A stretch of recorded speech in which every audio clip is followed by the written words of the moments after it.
We're live, we're live, we're live. And once again, I am here with you on my own. On my own, yeah. And Brian is at an appointment this morning and couldn't be here, but that's okay.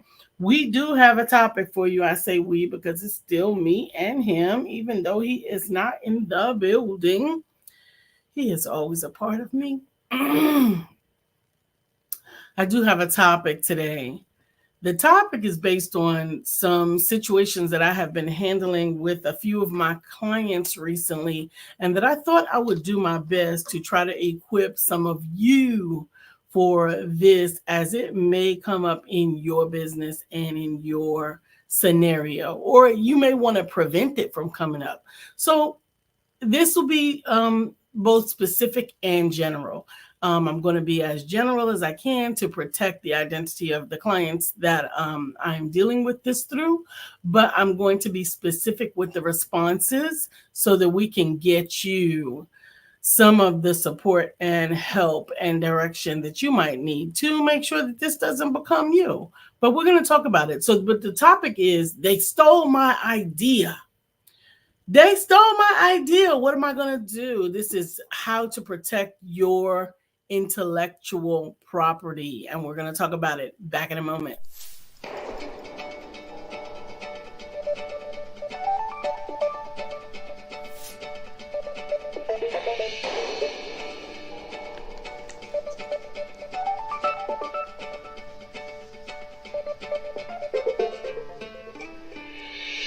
Good morning. My name is Brian McNeill. And I am LisaSantiagoMcNeilll. And thank you for joining us on our show, Let's Talk About It. We come to each Monday through Friday right here on the SIBN network, on iHeartRadio, YouTube, TuneIn, as well as Facebook Live. Good morning. Good morning. Good morning. Like. Good morning. Good morning. Good morning. So we do have a topic today. They stole my idea. There are so many people that I speak to, particularly in this day and age, and in the business that I'm in, that are concerned about someone getting their hands on their idea. Well, ideas in and of themselves are not particularly protectable. You can have an idea, and all of those ideas can still spark some very different implementations or manifestations. However, how do you protect your idea when it has been fleshed out and has been when you've actually done a lot of the work to create it? Whether it's your program, whether it's your concept, whatever those things are, how do you protect it? And that's the question for the day. Does anybody have any ideas that they think that they wish that they had protected, or that they have any ideas that they think they need to protect? Because part of this is actually understanding that the idea doesn't get to be protected, that the actual fleshed out, full-blown concept is what gets to be protected. In concepts such as physical, tangible things, it would be patents. In concepts that are idea-based or service-based or intellectual property, it is copyright, trademark, and there are some other things that you can actually do to protect the usage of your thought or the usage of your premise.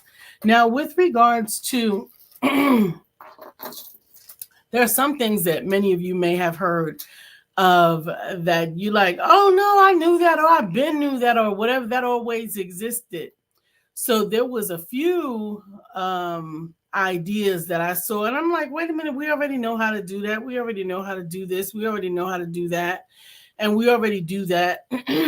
But then someone re-implemented it as their own idea. Well, they were very smart.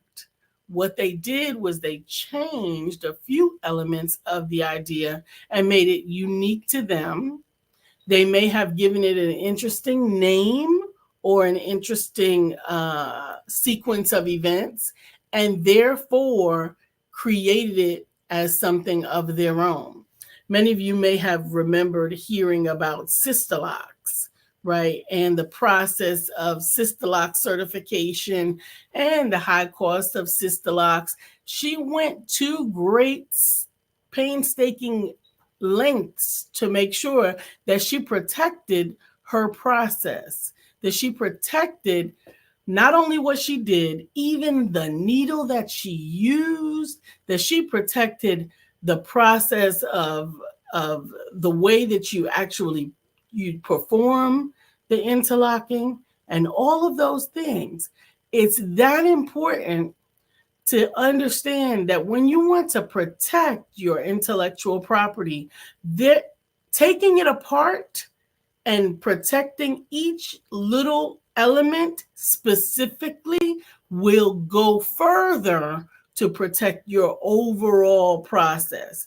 Not only did she protect what you called the sister locks, right? She didn't just call them locks, she called them sister locks. And then I don't know about many of you don't realize, but then someone coming along later and did brother locks. But sister locks was the implementation of locking hair using a specific needle, using a specific technique, and thereby not only the technique for implementing it, but not only the technique for starting it, the technique for maintaining it, and she also did the trainer protection, meaning that she couldn't, you couldn't just go take her class and then teach 5 people.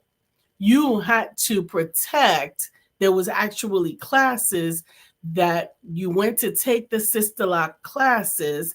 And in that class, you were trained to use them or you were trained to teach them. And you had to sign a waiver to protect the intellectual property of that process in order to take the class. Many of you may, well, I know how to do it. Ain't nobody going to tell me what to do. Now, this is when it started. Obviously, after something evolves, there's a certain there's a certain saturation point that makes it very difficult to maintain. But understand that protecting your intellectual property in the beginning is going to determine, hey, Sister Rochelle, hey, Sister Felicia, is going to determine how your information is managed, used, and socialized, as well as how it is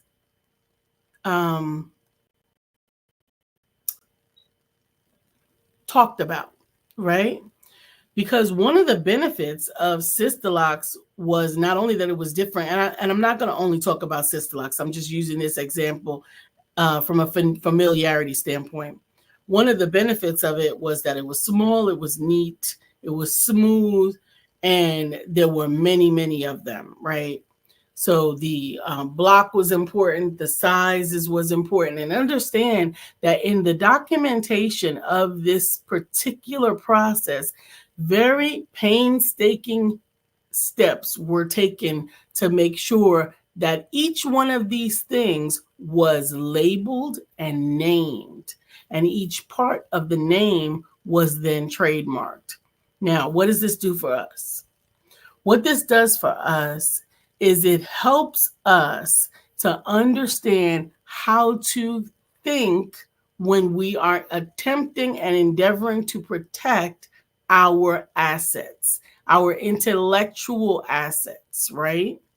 So when you have a process that you use over and over again, and you get a particular set of results as a result of that process, it is important to name the process, name the step, and consistently utilize those names associated with that process.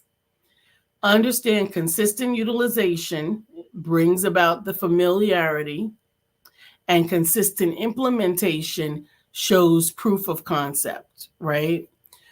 When we get to the point where we're going to be where this process is now tried and true, and someone else other than you or someone that you have directly taught how to use it or how to do it and have directly authorized on how to use it or how to do it, then it's going to be important for you to certify and or license what it is that you're offering.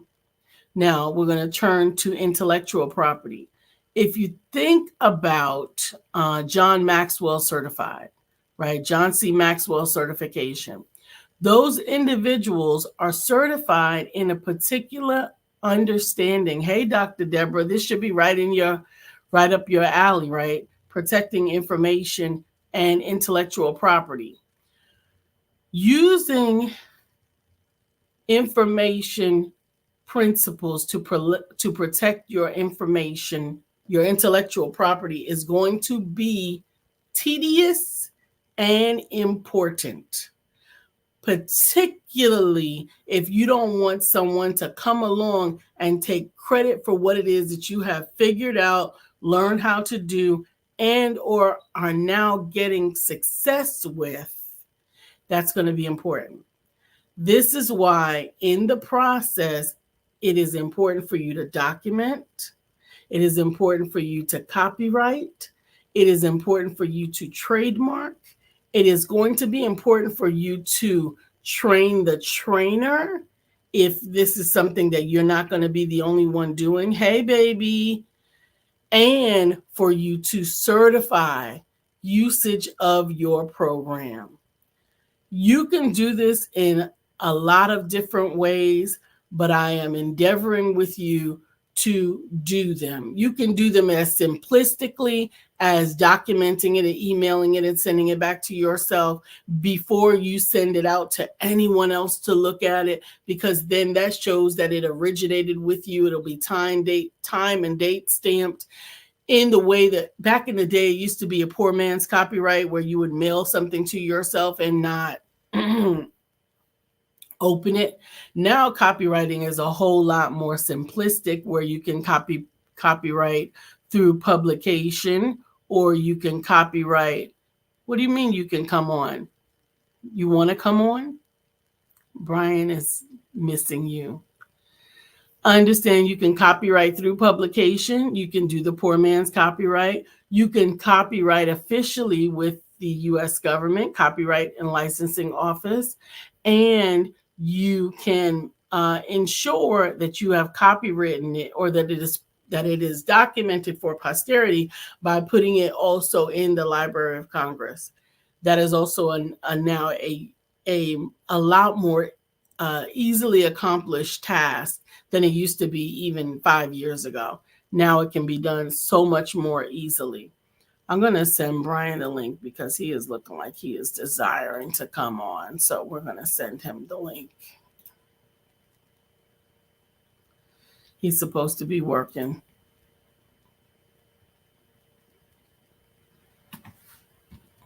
But we'll see. So, Dr. Deborah, has this ever come up with you? I have recently had some concerns with some nonprofits having their concepts usurped by the very people that they were supposed to be in partnership. How do you protect that? Well, in order to protect yourself from your partners, then it's going to require some MOUs. It's going to require memorandums of understanding. It's going to, you're going to have to define the scope. I see Brian in the green room with his face in the camera. Am I going to bring you on now? Good morning. Good morning. How you folks doing? We're fine. We're talking about protecting your information. They stole my idea. How do I get my information protected? Or what do I do after they have taken my idea, or whatever the case might be, or implemented your idea? Well, there's a couple of things that you can do. Do you have a thought that you Yeah. I'm so happy that you're talking about this because it's getting tougher and tougher to do. People steal ideas like the Well, the animals in the thing is, wild. the thing is, you can't steal an idea. Well, not only ideas, but also plagiarism is against the law for a reason. Um, Libel is against the law for a reason. People do try to take other people's stuff and put it off as their own. So it's very difficult to do now. Yeah, so I will clarify, taking an idea and taking a fully fleshed out concept of information, such as something that someone wrote or Hmm. something that someone has already purported that they own. If you take that without assigning or giving credit, or if you take that information and then say that it's your own, then that is criminal. That Yeah. is criminal, and that is not what we're talking about. But there is recourse for that, and there is a Okay. way that you can protect yourself from that. Oftentimes, it is as simple as protecting your information through copyright, protecting your information through trademark. Now, copywriting is the content, and trademark is what you call it. So you call it your story, right? Uh, you would trademark your story, and the elements of the story would be trademarked. The copyright is on the whole definition of it, or the whole element of that sentence, that paragraph, that whole implementation. You see Dr. Dr. Lisa flexing her skills and Dr. her Deborah, knowledge this morning. Dr. Deborah says, I've had this happen with two of my clients. I have as well had a client that had their entire concept plagiarized. But here's the thing, and a lot of people don't get it. If they don't keep your steps, and if they don't call it what you called it, they can work their way through what it is that you provided. However, you can protect those things through very clear MOUs, very clear definitions of scope. You can also protect them with controlling distribution and replication of what it is that you are offering, sharing, and doing. Say that you're a nonprofit, because we're talking about nonprofits for a second. Say that your nonprofit helps people in a particular area with a particular program. Huh? I gotta go. It looks like they're waving me in. Okay, great. Thank you, Dwight. Say you're a nonprofit, right? And you have some tried and true steps that have been successful with getting certain results. Well, if you hadn't already established them before you started this program, particularly with a partner, it's time for you to slow down for a second and document every single step. Document every single step so that you can define the scope of what it is that you do, and then define the specific use for each of those steps. And I'm going to say this for the nonprofit people also. Understand that your process or your program do not, Dr. Deborah, and you can correct me if I'm right or wrong, do not make this a part of your nonprofit. Maintain the ownership of your program and license it to your nonprofit or license it to your program. Understand that way you maintain the control of it, because nonprofits, in many situations, the more successful that they get, they become commandeered in their full components. They become commandeered. She's in the next room. They become commandeered, and along with your program, they will try to take all of the successful things that you have done and use them without you being compensated for them. But if you've established that you are maintaining ownership and control through licensing the content and information, giving the partner organization license to use versus ownership rights. It will ensure that even though they have access to it, they cannot claim it or register the material as their own. Amen.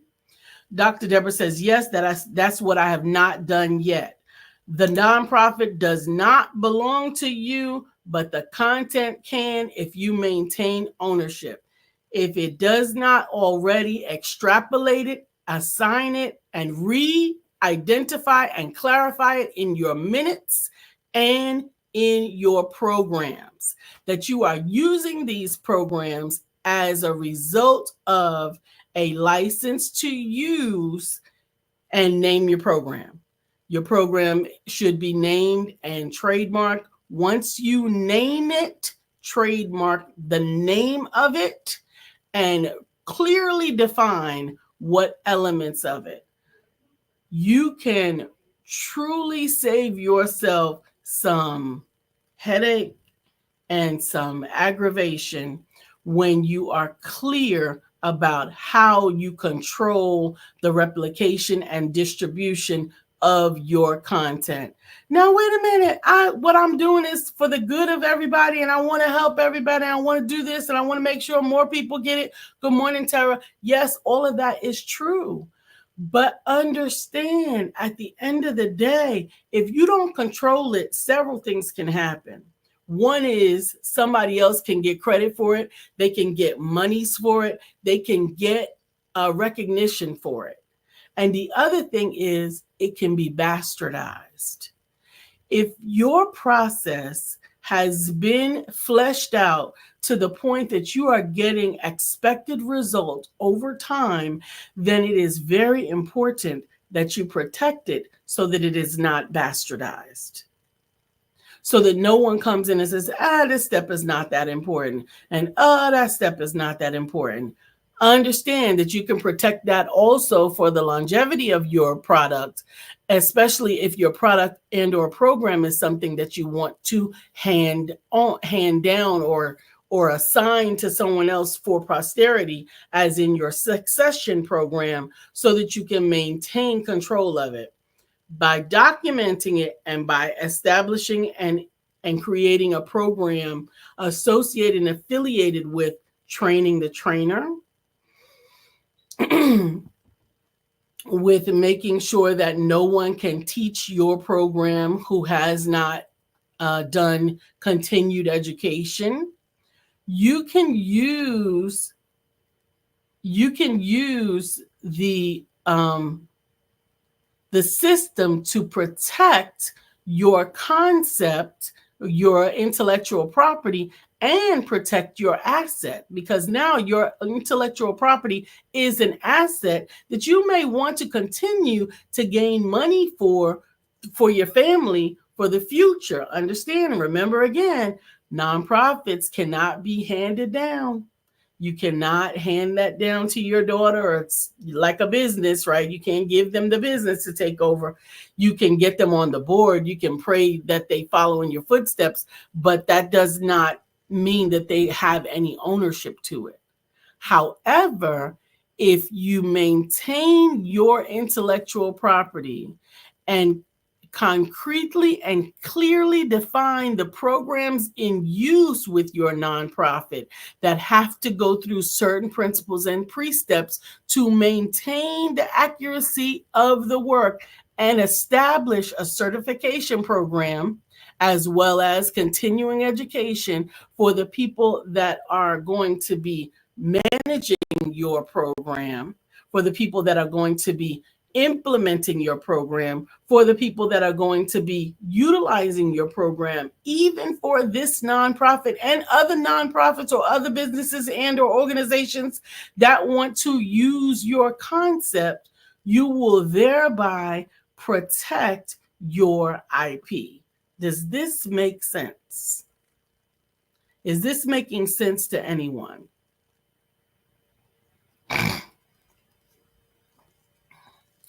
Understand Hey, Antonobi. Good morning. Good morning, Dr. Beverly. She says, Grand Rising to my favorite, awesome, beautiful family. Grand Rising to you too, my dear. Understand that we get to protect it by identifying what it is, by deciding that this is mine and I created it. God gave me this information. He gave me these concepts. He gave me these principles. Understand, when I work with my clients, and this is me, I don't know about anybody else, but when I work with my clients, I do not sign an NDA. There's no need. Because in my mind, first of all, I can't implement your idea the way that God gave it to you. And second of all, I would not try to become you and implement it. And the third thing is that honestly, when you send me your project, that is your copyright. When you send it to me, you've copywritten it. You are the originator of it. It's called copyright through publication. However, if someone is not savvy, or excuse me, not savvy, that's not the word. If someone is not of a mind to be trustworthy, they could contort that information or they could abuse their access and otherwise leverage the information. Good morning, Craig. He says, good morning, everyone. Have a great, blessed day on purpose and enjoy it to the fullest. Thank you, Craig.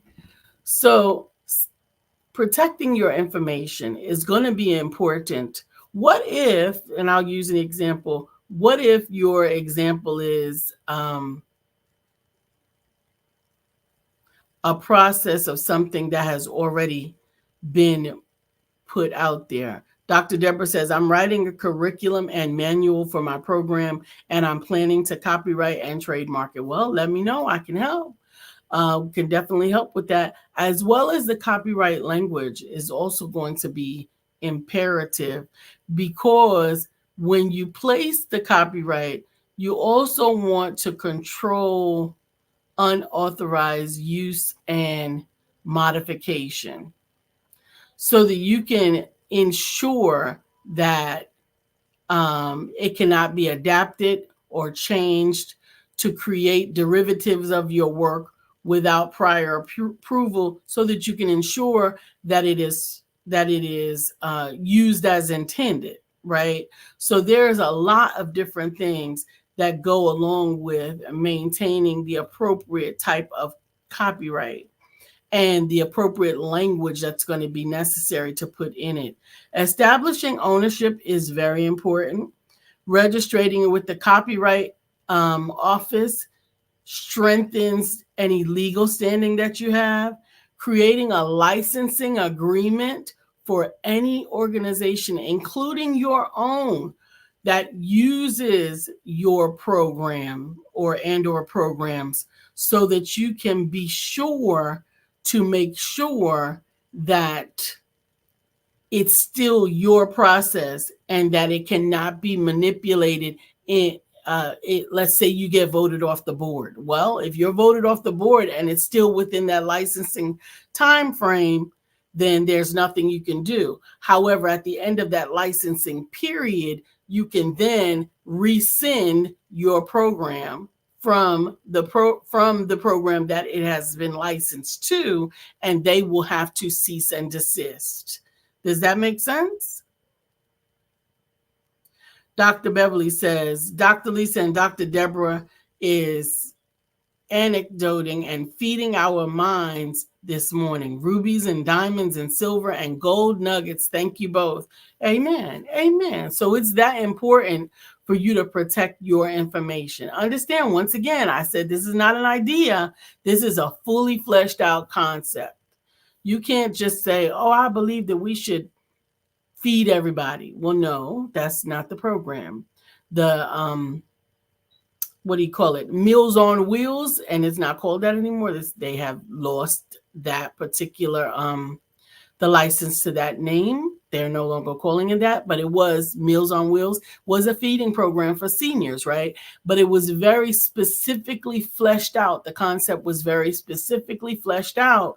And it's important that along with the name being trademarked and the concept being fleshed out and then copywritten is the process that protected it. Now, can someone take another concept that is loosely conflated to it? Yes, they can, which is why it's important that in your trademark that you also leverage your name and do as much as you can to get that name known and heard and respected, so that then when people hear something that seems even similar to it, they will come back and say, well, is this Meals on Wheels? And you can say, oh, no, it's not. This is such and such and so and so. And because of the standing that Meals on Wheels has, they may say, well, I'm going to go with Meals on Wheels instead, right? Just like Sisterlocks. We went with Sisterlocks because they had become a tried and true name of a particular technique that was getting consistent results no matter where you went to get it done, because they had already established a train the trainer program, and a certification program, that you could not call yourself a Sisterloctician. There's another terminology that they got to claim, that you could not call yourself a Sisterloctician if you had not been through their training and had their certification hanging on your wall. Now, does that mean that some people might not still want to go to someone who is not a certified Sisterloctician? I'm sure they could. I'm sure they would. But what would happen if they got less than stellar results? They could not have any action against the original program recipients. Program certificates, ones that were certified through it. I hope this has been helpful with you understanding the importance of you documenting each step, then copywriting it, then licensing it, then establishing principles and programs to protect it, as well as to maintain its continuity and succession plan. Understand that if you want this thing to continue after you, if you want there to be a John C. Maxwell program after John C. Maxwell is dead and gone. For example, John Silva, the Silva method, right? They use licensing, certifications, copyright, and trademark to protect all of the elements of the Silva method. Now, if you have been certified in the Silva method, understand it's got some elements to it that hold water. If you have some elements of John C. Maxwell, so if you're John C. Maxwell certified, then you have a certain esteem to your name. All of these things, if you're Dream Builder certified, which I am, if you're Dream Builder certified, then you have a certain esteem to your name, a certain responsibility for who and what it is that you do. Can you trademark the way you write your name, as in written all together? You can attempt to. If it's not in use, then you can attempt to see if you can trademark it, because you can trademark a name, and you can trademark the way you write your name if you feel that it's worth protecting. Absolutely. You could be Dr. Deborah's Healing, or Dr. Deborah for Nonprofits, or Dr. Deborah, however you want to, you certainly can. I would encourage you to have a trademark attorney research the availability of the name and how it can be associated, because trademarking is not just for the item in question, but is also for the usage in question that sets it apart for use, which is why you can have Lowe's Foods and Lowe's Home Improvement both be trademark names separately. They're not owned by the same person, but one is for food and one is for home improvement. So the industries allow for the delineation and the establishment of two same trademarks as well as logos.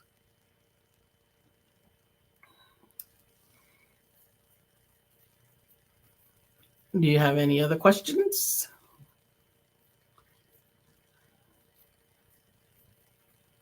I found this particularly interesting because I thought that it was particularly disrespectful to be exploited by someone who is supposed to be a partner in the successful implementation of support within a nonprofit.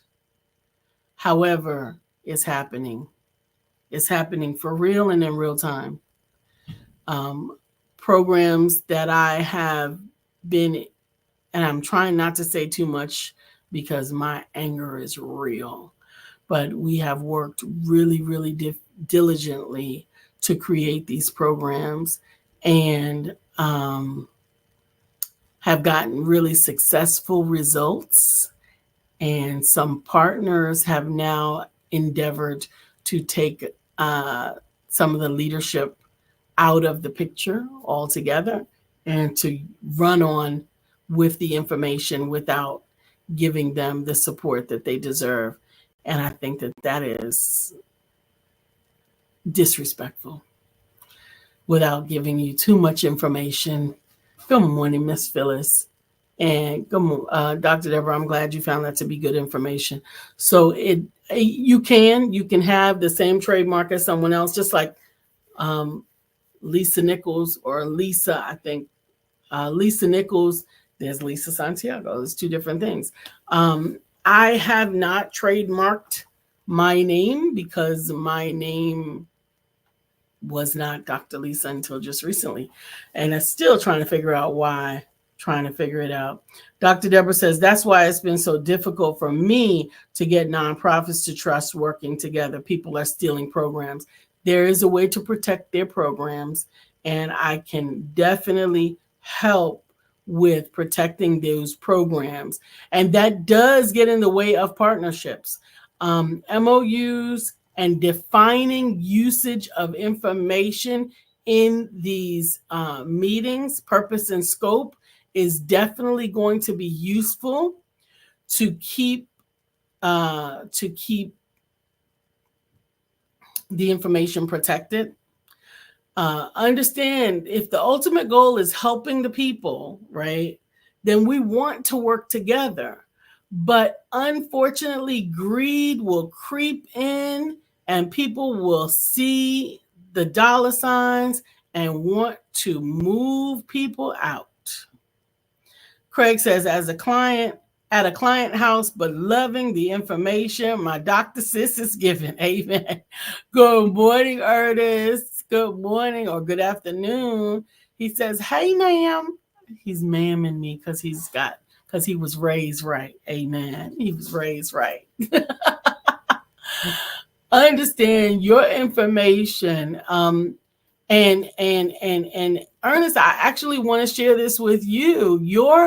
Your program, I want you to protect your program. I know that God inspired you with the Lego program, and I know that God inspired you with partnering with all the people on the base and then with Lego ultimately, but establishing it and documenting it so that you can make sure that it is properly utilized and so that you can make sure that you're properly accredited for it. You may say, I don't need no credit. I don't care nothing about credit. I'm going to tell you, credit doesn't make a whole lot of difference until you start seeing checks associated with the credit that you have done all the legwork to pull together. Then credit starts to mean a little bit more. Ultimately, we want to see the goals. We want to see the results. We want to see the outcome, particularly with people getting mental health support, particularly making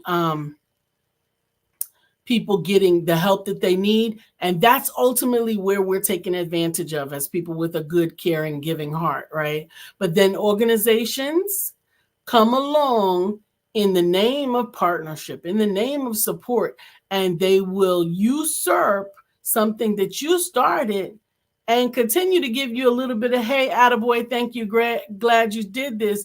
But when the checks come in, you will not see a nickel nor a dime. However, when you document that program, when you document how it can be utilized, you copyright the intention of your program and the implementation, along with trademarking the names associated with doing the program.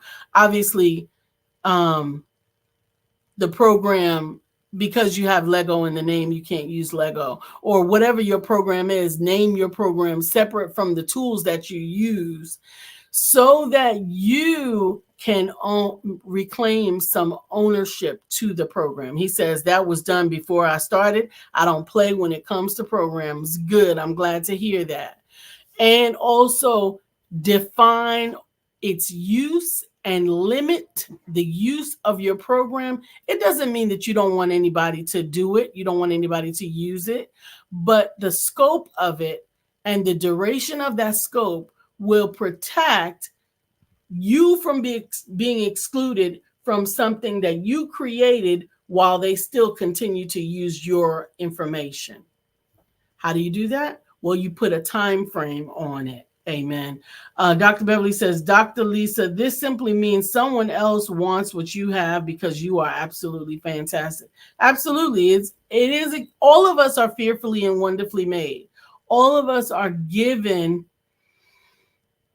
skills, gifts, and talents. But when we endeavor not to develop our own and instead decide to usurp someone else's, then we can get into this muddy area that we are affecting someone else's legacy. And I want you to protect your legacy. I want you to be sure to protect your legacy. So understand, designing, copyright, trademark, then license, train the trainer. All of those are going to be steps that will help to protect your program. If you want to let some nonprofit use it, if you want to even let your own nonprofit use it, please understand. And I am imploring to you to understand that you don't own your nonprofit. So for you to just say, oh, we're going to use this here with our nonprofit, you don't own it, but you do own your program. So you can indicate that this nonprofit will use this program, which is owned by ABC, and then you will be able to maintain the integrity of your program. Ernest says you are correct. The integrity of the program was the main focus of how I documented. It's 2 hours every week, and it has a documented stop-start time called UFIT. Already done. Program defining information start in a locked box and cannot be used by anyone else because it's mental health related. Amen. Amen.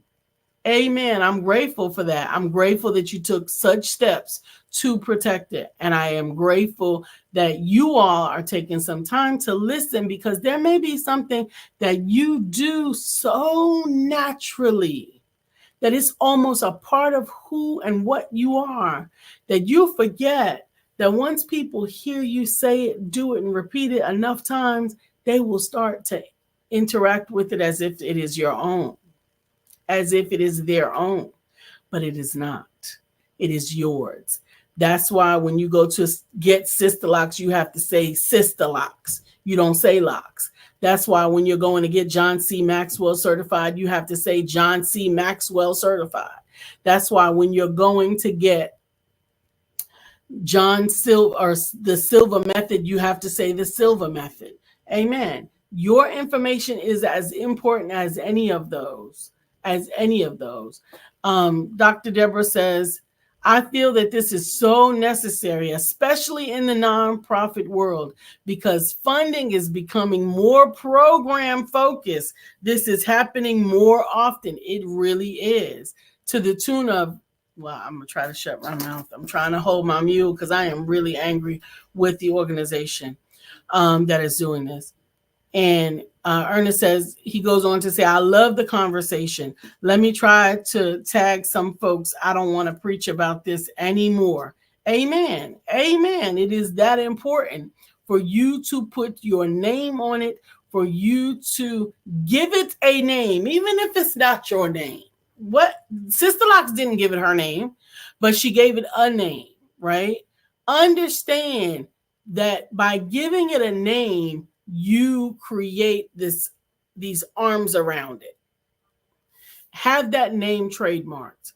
Copyright the concept. Put into place the certification as well as licensing. You don't have to have a big formal licensing agreement with Disney or anything. Your licensing agreement could be between you and me. It could be LisaSantiagoMcNeilll can use my trauma-based program. This is just to use Dr. Deborah as an example. Can use my trauma-based program, get free, stay free for a period of 6 months. And upon the end of 6 months, we'll revisit it and for X amount of dollars. And it could be as simple as that. An agreement between two individuals that this program can be in this use for this usage reason for this amount of time. At the end of that time, it cannot be duplicated, reproduced, or modified in any way. And that way you can protect what it is that you are saying and doing. Amen. Dr. Deborah says, I might have to have an information workshop, copyright, trademark, and MOUs. Amen. And I would love to partner with you on that. I think Shay does trademark. I definitely do copyrights and MOUs, and understanding the process of licensing, which is so simplistic in nature, but we make it more difficult because we don't always understand. These things have been conceptually held at arm's length from us, right? Now from us, right? And they are available not just for them, they're available to every person. Understand that by licensing, you don't have to go through any process other than having a lawyer to make sure that the legal terminology is going to serve your purpose, right? You don't have to go through a big organization to get it licensed. It can simply be a licensing agreement between two people or two entities. You can restrict replication, obviously, as a part of your copyright, restricting replication. You cannot reproduce the book or the contents without infringing on the copyright. You can also limit the copyright because some people they could buy your book and they could just have a group come together and do the training that you have implemented in your book as a group. Well, you can limit that by putting the language in your copyright that they have to have approved release for any group interactions, and that individual copy of the book is necessary for anyone to teach the programs inside that are included in my book, or whatever the case is. Understand there are ways to protect it with language. Craig says, just close this sale. Have to make sure all my I's are dotted and all my T's are crossed. After every sale, when I step out of the house and get away from the house, but close enough for them to hear me, I shout, Craig, I am the greatest Sav. Amen. Wrote that to say that I'm going to get my name copyrighted just like that. Amen. I love it. I love it. I love it. The fact that you wrote it is the first step to your copyright. There are levels to copywriting. Amen. Ernest says, love that, Craig. So understand you can copyright through publication. But if you ever want to sue to support your copyright, it will have to be formally copywritten through the Copyright Office, the U.S. Copyright Office. So you can definitely leverage any emails, any text messages, anything to show that you said this here on this day and age or day and date. But if you want to be able to sue someone on the behalf of that copyright, it will be best or more strongly presented if you had a formal copyright in place with the copyright organization. And for the copywriting of a name, Craig, it will be a trademark, not a copyright. But I hope that this has been helpful. I hope that we have had some good conversation to help with protecting your intellectual property. Please, please, please continue to be great. You are great, and greatness is in you. But don't give your greatness away. Protect your greatness. Protect who and what you are in a way that you can preserve the entity of the gift that God placed in and with you. Thank you for calling them out, Dr. Deborah. I appreciate you. Understand that almost every nonprofit every nonprofit needs to understand the importance of separating their program from their nonprofit. That's right, Ernest. Thank you. Bars. I'm dropping bars. He said, don't give your greatness away. Bars. Amen. Bars is a young people's word.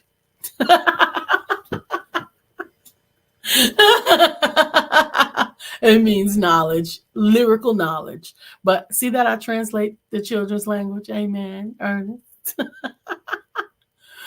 But understand that what you have and what you do, the systematic approach that you have made to gain information, write it down. Amen. The systematic approach that you have gone through to gain the results that you are achieving, write it down. That becomes your process. Your process is very, very, very important. And it's worth a lot. Want to see you grow. Want to see you build. I want to see you not giving away the greatness that is in you. I want to see you benefiting from it. So often we get exploited. We get exploited because we are an amazing people. We are an amazing, creative, resourceful people. And what happens is we care about others. As such, we will take the information and give it away because we want to see other people succeed. I'm not telling you not to help others to succeed. I am telling you to protect your assets. You're not sitting on your assets. Your assets are actually here.